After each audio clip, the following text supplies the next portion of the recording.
안녕하세요. 다세대 원장 최종현입니다. 오늘은 비전공 47번째 시간으로 임계가 들어가는 용어들을 한번 정리해 보겠는데요. 우리가 임계라고 하면은 경계, 예, 한계라고 보시면 됩니다. 분간되는 한계, 분간되는 경계. 그래서 임계가 들어가는 용어들은 전부 비슷한 의미로 볼 수가 있는데 오늘 공부할 용어들 보면은 임계제동, 임계전압, 임계온도, 임계주파수와 코로나 임계전압입니다. 즉 대략적으로 예상을 해본다면은 우리가 임계제동은 제동의 한계, 임계전압은 전압의 한계, 온도의 한계, 주파수의 한계, 코로나가 발생하는 전압의 한계 이렇게 보시면 되는데요. 한계는 비슷하지만 각각 사용되는 경우가 조금씩 차이가 있기 때문에 한번 구분을 해 보도록 하겠습니다. 먼저 임계제동입니다. 그림을 보면은 우리가 제동을 합니다. 그래서 완벽하게 과제동이 있고요. 그 다음에 좀 제동이 부족하면은 이렇게 부족제동이 있습니다. 그러면 임계제동이란 과제동과 부족제동의 경계, 과제동과 유사하게 생겼지만 이렇게 과제동과 부족제동의 경계가 된다. 그래서 조금만 더 제동을 하면 과제동이 되고 조금 제동이 부족하면은 부족제동이 됩니다. 그래서 만약에 임계안정이라면 어떻게 될까요? 임계안정은 안정과 불안정의 경계로 이해하시면 되겠습니다. 그 다음에 임계전압입니다. 임계전압은 예를 들어서 피뢰기 등으로 볼 수가 있겠습니다. 피뢰기에서 어떤 규정전압이 있어요. 이 규정전압이 있는데 이 규정전압이 임계전압이고요. 이것보다 높아지면은 방전을 시작해요.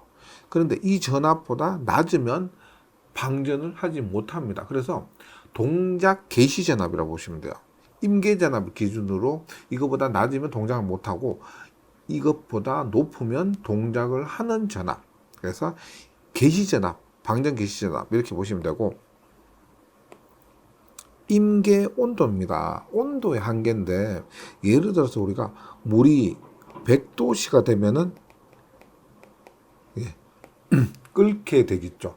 그래서 예를 들어서 이렇게 보시면 됩니다. 임계 온도는 이 온도 이하에서는 기체에 아무리 압력을 가해도 액화되지 않는다. 그런데 이 온도 이상에서는 액화된다. 그래서 물이 100도씨 되면은 급격하게 끓기 시작하는 그런 온도라고 보시면 됩니다.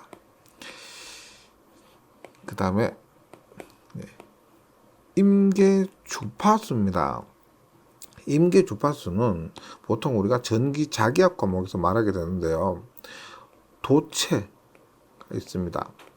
부도체 혹은 전련체라고 했을 때 어떤 주파수 이하에서는 도체, 어떤 주파수 이하에서는 도체, 그 어떤 주파수 이상에서는 부도체. 그래서 주파수에 따라서 도체와 부도체를 결정해주는 그 한계 주파수를 임계 주파수로 간다. 이 임계 주파수에서는 도체도 아니고 부도체도 아니다. 그런데 이 주파수가 넘어가면은 도체에서 부도체로 되거나 부도체에서 도체로 되는 그런 한계 주파수가 됩니다. 그래서 임계 주파수를 다른 곳에서 일반적으로 사용한다기보다는 전기 자기학에서 도체와 부도체를 결정해주는 그런 주파수입니다.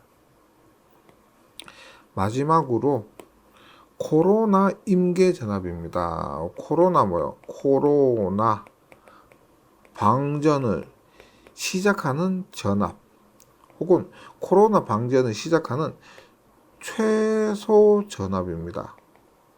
그래서 이 전압 이하에서는 방전을 하지 않지만 코로나 방전, 즉 이 전압, 임계 전압 이상에서는 코로나 방전을 한다. 그래서 이 코로나 임계 전압 같은 경우는 우리가 전선의 선간 거리, 그다음에 전선의 굵기, 그다음에 표면 상태, 전선의 표면 상태, 혹은 기상, 날씨 등에 따라서 코로나 임계 전압이 결정됩니다.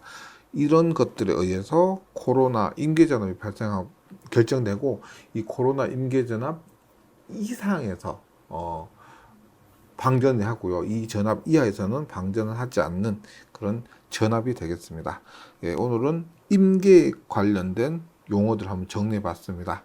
저는 다음 시간에 다시 뵙겠습니다. 수고하셨습니다.